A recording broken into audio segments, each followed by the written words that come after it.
क्या आप जानते हैं कि दुनिया का सबसे बड़ा डायरेक्ट मिलने के बाद भी एक इंसान अपने सिर्फ 20 मिनट की सुस्ती के लिए करोड़पति बनते बनते रह गया और जब उसकी आँख खुली तो उसके पास रोने के अलावा कुछ भी नहीं था।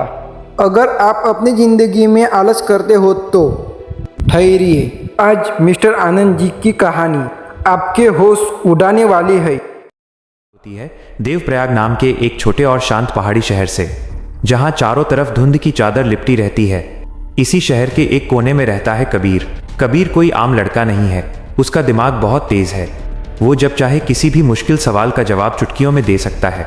लेकिन उसके साथ एक बहुत बड़ी समस्या है, वो अपनी इस ताकत का कभी इस्तेमाल नहीं करता। कबीर की सुबह कभी सूरज उगने के साथ नहीं होती। जब धूप उसके कमरे की खिड़की से होकर सीधे उसके चेहरे पर पड़ती है, तब वो अपनी आंखें मलता हुआ उठता है। हल्की सी निराशा का भाव उठते ही जो पहला काम वो करता है वो है अपने तकिए के नीचे से फ़ोन निकालना। वो सोचता है बस 5 मिनट रील्स देख लेता हूँ फिर उठूँगा। लेकिन वो 5 मिनट कब 2 घंटे में बदल जाते हैं, कबीर को खुद पता नहीं चलता। कबीर के माता पिता रमेश जी और सुमित्रा जी रोज़ सुबह उसे इसी तरह फ़ोन में डूबा हुआ देखते हैं। उनके चेहरों पर चिंता की लकीरें गहरी होती जा रही हैं। रमेश जी एक छोटी सी सरकारी नौकरी से रिटायर हुए हैं और उन्होंने पाई पाई जोड़कर कबीर को शहर के सबसे अच्छे कॉलेज में दाखिला दिलाया है। एक दिन सुमित्रा जी कबीर के कमरे में चाय का कप लेकर आती हैं और कहती हैं चिंता भरी माँ की आवाज़ में, बेटा आज तुम्हारा कॉलेज का प्रोजेक्ट जमा करने की आखिरी तारीख है ना? तुमने अभी तक उसकी शुरुआत भी नहीं की। कबीर बिना फ़ोन से नज़रें हटाए कहता है लापरवाही से, अरे माँ तुम क्यों इतनी चिंता करती हो? अभी तो सुबह के 11 बजे हैं, शाम के 5 बजे तक का समय है। मैं दोपहर में बैठूंगा और 2 घंटे में पूरा प्रोजेक्ट खत्म कर दूंगा। मेरे लिए यह कोई बड़ी बात नहीं है।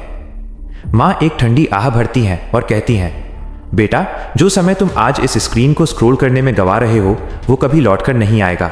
समय रेत की तरह होता है कबीर, इसे जितना मुट्ठी में पकड़ने की कोशिश करोगे ये उतनी ही तेजी से फिसल जाएगा। कबीर हमेशा की तरह अपनी माँ की बात को हंसकर टाल देता है। वह दोपहर में काम शुरू करने बैठता है, लेकिन तभी उसके फ़ोन पर एक दोस्त का नोटिफिकेशन आता है। वो एक नया ऑनलाइन गेम खेलने लगता है।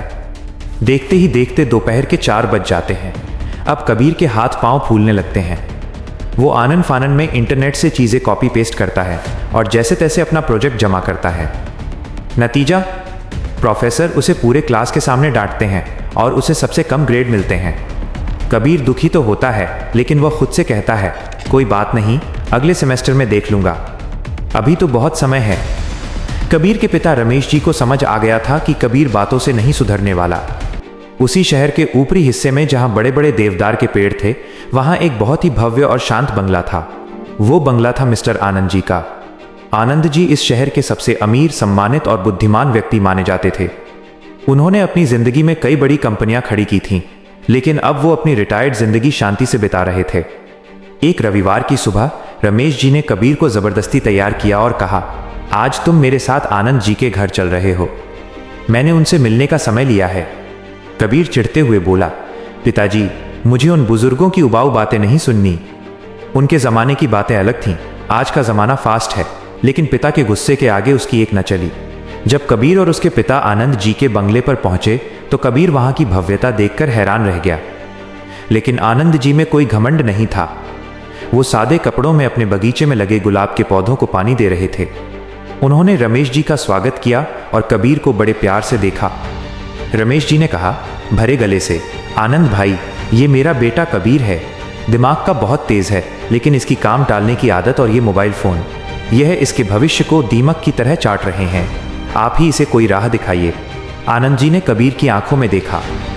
कबीर की आंखों में एक अजीब सा अहंकार और लापरवाही थी। आनंद जी मुस्कुराए और रमेश जी से बोले, आप थोड़ी देर बाहर बैठिए, मैं कबीर से अकेले में बात करना चाहता हूँ। पिता के जाने के बाद आनंद जी ने कबीर को एक बेंच पर बिठाया। कबीर ने सीधे मुद्दे पर आते हुए कहा, थोड़े एटीट्यूड के साथ, सर मुझे पता है आप मुझे क्या समझाने वाले हैं। यही ना कि सुबह जल्दी उठो, फ़ोन मत चलाओ, मेहनत करो। पर सर मेरी लाइफ में सब कुछ ठीक चल रहा है। बस मेरे दोस्त मुझसे थोड़ा आगे निकल गए हैं क्योंकि उनके पास अच्छे रिसोर्सेज हैं। अगर मुझे कोई शॉर्टकट मिल जाए तो मैं उन सबसे आगे निकल सकता हूँ। आनंद जी ने कबीर की बात सुनी, एक गहरी सांस ली और कहा, कबीर तुम शॉर्टकट चाहते हो ना? चलो आज मैं तुम्हें कोई नसीहत नहीं दूंगा। मैं तुम्हें अपनी ज़िंदगी का एक ऐसा सच बताऊंगा जो मैंने आज तक किसी को नहीं बताया। ये कहानी एक ऐसे इंसान की है जिसे ब्रह्मांड ने सबसे बड़ा शॉर्टकट दिया था, लेकिन फिर भी वो खाक में मिल गया। आनंद जी ने अपनी आंखें बंद की, जैसे वो कई साल पीछे चले गए हों। उन्होंने कहना शुरू किया, कबीर, आज तुम मुझे इस आलीशान बंगले में देख रहे हो, लेकिन हमेशा से ऐसा नहीं था। आज से 40 साल पहले मैं बिल्कुल तुम्हारी तरह था, बल्कि तुमसे भी ज़्यादा गरीब और लापरवाही से भरा हुआ। मेरे पास पहनने को अच्छे कपड़े नहीं थे और जेब में 1 रुपया तक नहीं होता था, लेकिन मेरे अंदर भी यही बीमारी थी, काम को कल पर टालना। मैं सोचता था कि कोई चमत्कार होगा और मेरी गरीबी रातों रात दूर हो जाएगी। एक दिन मेरी किस्मत ने करवट बदली। हमारे शहर के सबसे बड़े और मशहूर उद्योगपति मिस्टर दिग्विजय सिंघानिया हमारी बस्ती के पास से गुजर रहे थे। उनकी गाड़ी खराब हो गई। मैंने दौड़कर उनकी मदद की और उनकी गाड़ी ठीक करने में हाथ बटाया। सिंघानिया जी मेरी फुर्ती से बहुत प्रभावित हुए, लेकिन जब उन्होंने मेरे फटे हुए जूते और मेरी लाचारी देखी तो उन्होंने मुझसे मेरी ज़िंदगी के बारे में पूछा। मैंने रोते हुए अपनी गरीबी का रोना रोया और कहा कि दुनिया बहुत ख़राब है, कोई मुझे मौका नहीं देता। सिंघानिया जी बहुत पारखी नज़रों के इंसान थे। वो समझ गए कि मेरी समस्या गरीबी नहीं, बल्कि मेरी मानसिकता है। उन्होंने मुस्कुराकर अपनी जेब से एक सोने की चाबी निकाली और मुझसे कहा, आनंद, मैं तुम्हें अमीर बनने का एक ऐसा मौका दे रहा हूं जो किसी को नहीं मिलता। आज दोपहर ठीक 12 बजे से लेकर शाम के 6 बजे तक मेरी कंपनी का मुख्य स्टॉक रूम खुला रहेगा। उस कमरे में दुनिया के सबसे महंगे गैजेट्स, सोने के सिक्के, हीरे के आभूषण और कीमती घड़ियां रखी हैं। मैं तुम्हें ये 2 बड़े खाली बैग देता हूँ। तुम 12 से 6 के बीच वहाँ जाओ और जितना सामान इन बैग्स में भर सकते हो भर लो। वो सब तुम्हारा होगा, लेकिन एक शर्त है, शाम को ठीक 6 बजे उस गोदाम का डिजिटल टाइम लॉक सक्रिय हो जाएगा और दरवाज़ा अपने आप बंद हो जाएगा। अगर तुम 6 बजे से 1 सेकंड भी लेट हुए तो तुम्हें खाली हाथ बाहर आना पड़ेगा। उत्साह और फिर धीरे धीरे आलस का भाव। कबीर, जब सिंघानिया जी ने मुझे वो 2 बैग और चाबी दी तो मुझे लगा कि भगवान खुद मेरे सामने आ गए हैं। मैंने सोचा कि अब मेरी गरीबी के दिन खत्म, मैं सीधे करोड़पति बनने वाला था। मैं चाबी और बैग लेकर अपने घर की तरफ भागा। रास्ते में मैंने अपनी कलाई पर बंधी पुरानी घड़ी देखी। अभी दोपहर के 1 बज रहे थे। मेरे पास पूरे 5 घंटे थे। मैंने सोचा, सिंघानिया जी का गोदाम यहाँ से सिर्फ 15 मिनट की दूरी पर है। मैं 2 घंटे में भी जाऊँगा तो पूरा बैग भर लूँगा। अभी बहुत समय है। जब मैं घर पहुँचा तो मेरी माँ मेरी हालत देखकर डर गई। मैंने उन्हें पूरी बात बताई। माँ की आंखों में खुशी के आंसू आ गए। उन्होंने मुझसे कहा, आनंद, देर मत करो, अभी के अभी निकलो। लेकिन तभी मेरे पेट में चूहे कूदने लगे। माँ ने सुबह बहुत स्वादिष्ट आलू के पराठे बनाए थे। मैंने सोचा, इतनी बड़ी सफलता का जश्न खाली पेट कैसे मनाऊं? पहले डटकर खाना खा लेता हूं, फिर ऊर्जा के साथ सामान उठाने जाऊंगा। मैंने एक के बाद एक 4 पराठे खाए और लस्सी पी ली। अब भारी खाना खाने के बाद शरीर सुस्त होने लगा। मेरी आंखें बंद होने लगीं। मैंने कमरे के कोने में बिछे गद्दे को देखा और सोचा, अभी तो 2 ही बजे हैं। सिर्फ 20 मिनट की एक झपकी ले लेता हूँ, दिमाग तरोताज़ा हो जाएगा तो सामान ज़्यादा तेज़ी से भर पाऊंगा। मैं उस गद्दे पर लेट गया। कबीर, वो 20 मिनट कब 2 घंटे में बदल गए मुझे पता ही नहीं चला। जब मेरी माँ ने मुझे झकझोर कर उठाया तो मैंने घड़ी देखी, शाम के 4 बज चुके थे। अब हाथ पांव कांपने लगे। मैंने तुरंत बैग उठाए और बाहर की तरफ भागा। दौड़ते दौड़ते जब मैं बाजार के मुख्य चौराहे पर पहुंचा तो वहां लोगों की भारी भीड़ जमा थी। वहां एक बड़े पर्दे पर भारत और पाकिस्तान का क्रिकेट मैच चल रहा था। मैच आखिरी ओवर में था और बेहद रोमांचक मोड़ पर था। मेरे पैर अपने आप रुक गए। मेरे भीतर के आलसी दिमाग ने मुझसे कहा, आनंद, सिर्फ 1 ओवर की तो बात है, 5 मिनट देख लो, वैसे भी अभी 1.5 घंटा बाकी है। मैं उस भीड़ में खड़ा हो गया। उस 1 ओवर के बाद दूसरा ओवर शुरू हुआ, फिर मैच का सुपर ओवर शुरू हो गया। मैं उस भीड़ के शोर में इतना खो गया कि मुझे समय का भान ही नहीं रहा। जब मैच खत्म हुआ और मैंने घड़ी देखी तो कबीर, शाम के 5:30 हो चुके थे। मेरे पास सिर्फ 30 मिनट बचे थे। मैं पागलों की तरह गलियों में दौड़ने लगा।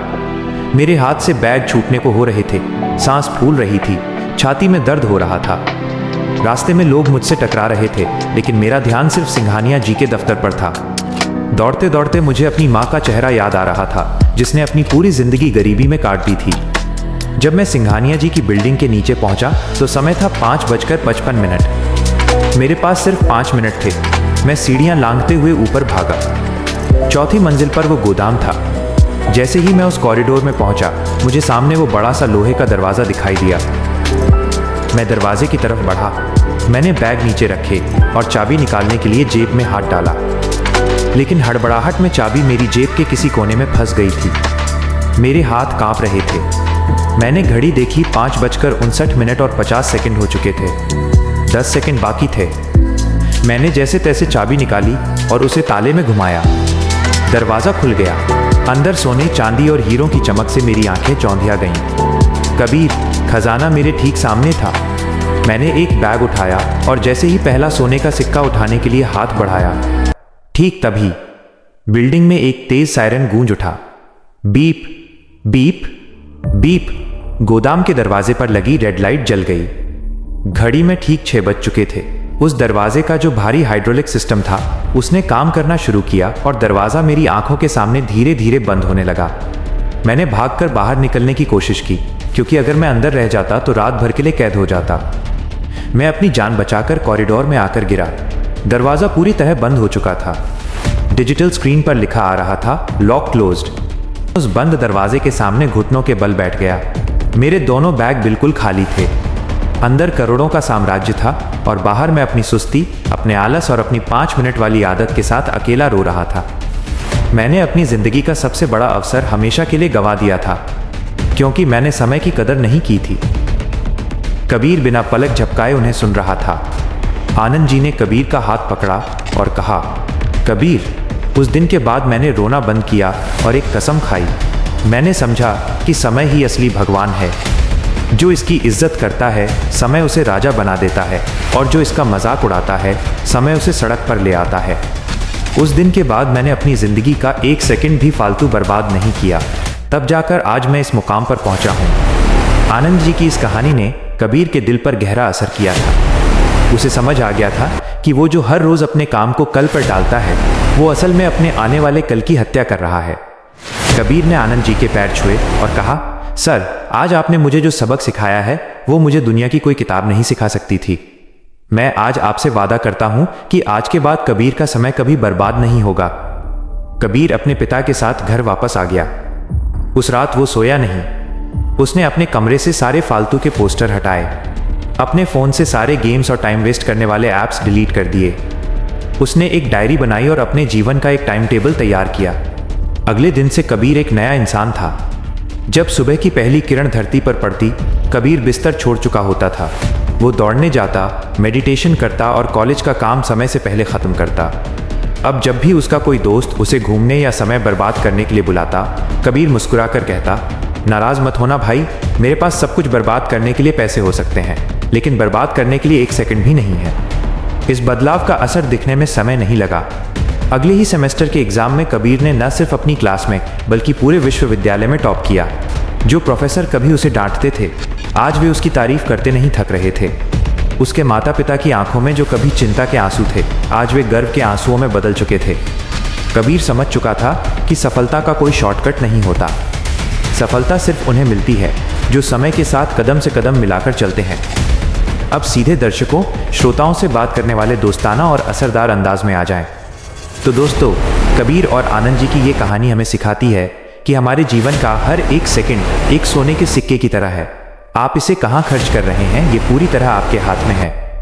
क्या आप इसे रील स्क्रॉल करने में, फालतू की गॉसिप में या सोने में बर्बाद कर रहे हैं? याद रखिए, समय के पास इतना समय नहीं है कि वो आपको दोबारा समय दे सके। अगर आप भी अपने कामों को कल पर टालते हैं, तो आज ही इस आदत को छोड़िए। आज का काम आज ही खत्म कीजिए, क्योंकि बीता हुआ कल सिर्फ एक परछाई है और आने वाला कल एक धोखा है। जो कुछ भी है वो सिर्फ आज है। अगर आपको समय की कीमत समझाती ये लंबी और गहरी कहानी पसंद आई हो, तो इस वीडियो को दिल से एक लाइक ज़रूर करें। इसे अपने उन सभी दोस्तों, भाई बहनों और परिवार वालों के साथ शेयर करें जिन्हें अपने समय को सुधारने की ज़रूरत है। और हाँ, ऐसी ही और भी बेहतरीन, प्रेरणादायक और जीवन बदल देने वाली कहानियों को लगातार सुनने के लिए हमारे चैनल को सब्सक्राइब करना बिल्कुल न भूलें। नीचे दिए गए बेल आइकन को दबाएं ताकि हमारी हर नई कहानी की गूंज सबसे पहले आपके कानों तक पहुंचे। अपने समय का सम्मान करें, अपने सपनों के लिए लड़ें। मिलते हैं अगली कहानी में, तब तक के लिए धन्यवाद और अलविदा। यहाँ आपकी रिकॉर्डिंग